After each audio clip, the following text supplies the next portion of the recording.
Have you ever wished your acrylic pours could dry completely matte? No gloss, no shine, just a smooth, velvety color? Well, today we're doing something a little different in fluid art. Welcome back to Inktassi. I'm Vanessa, and in this video I'm testing matte pouring medium plus matte acrylic paint to show you what kind of finish we can get. This piece right here is my favorite fluid art painting I've ever created, and it was poured with matte ingredients. Today I'll be using Liquitex Matte Pouring Medium, Pebeo Mat Acrylics, and Golden SoFlat as an accent color.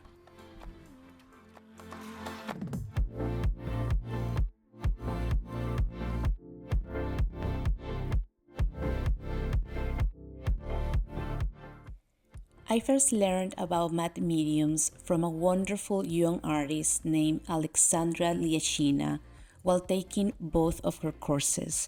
I'll link her classes and socials in the description box. She's incredibly talented and shares so much valuable insight into fluid art techniques. Now, the main difference between Golden and Pebeo is their consistency. Pebeo is very thick and creamy, while Golden SoFlat is much thinner. My exact colors and recipe are listed in the description box if you want to follow along. I'm pouring on a canvas I stretch myself. If you want to see the full step-by-step tutorial on how I did that, I'll link that video in the description box as well. This is an 18 by 24 inch canvas. I'm keeping the consistency of my paints at about a 2-second trace to get clean separation and better definition in the final design. I'm loading 3 9-ounce cups and repeating the layers the same way, keeping each color stacked right over the previous one.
Before pouring, I always make sure my canvas is perfectly level, otherwise the paint will slide right off and distort the entire composition.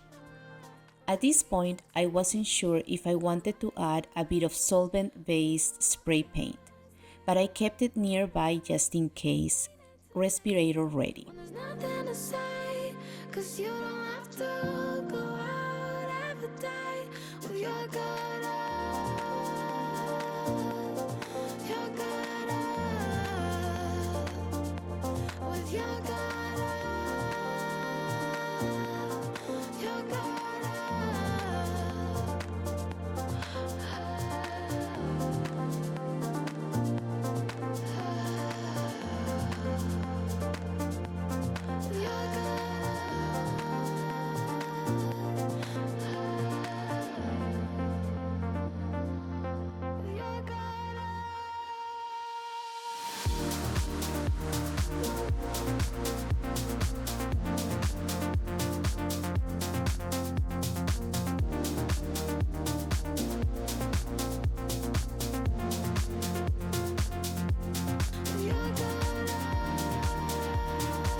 I decided to add the spray paint to give the piece a more interesting pop of contrast. Just a reminder, if you're working with solvent-based spray paint, make sure your canvas is fully stretched and secure before you apply it. Once this type of spray paint is on, there is no going back to adjust or tighten your canvas. It forms a thin, delicate film or skin on the surface, and any attempt to stretch, poke, or move the canvas afterward can easily crack or damage your painting.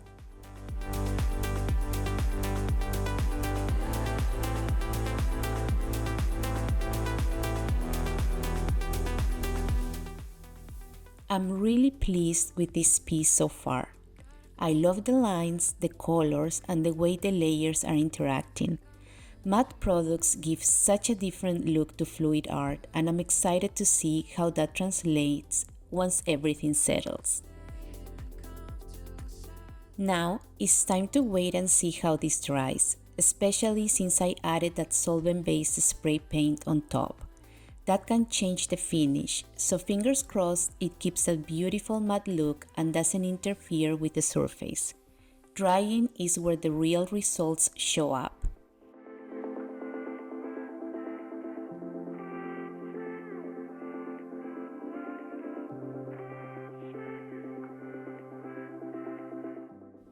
And here is the piece fully dry. To me, matte colors actually dry more vibrant than their glossy counterparts.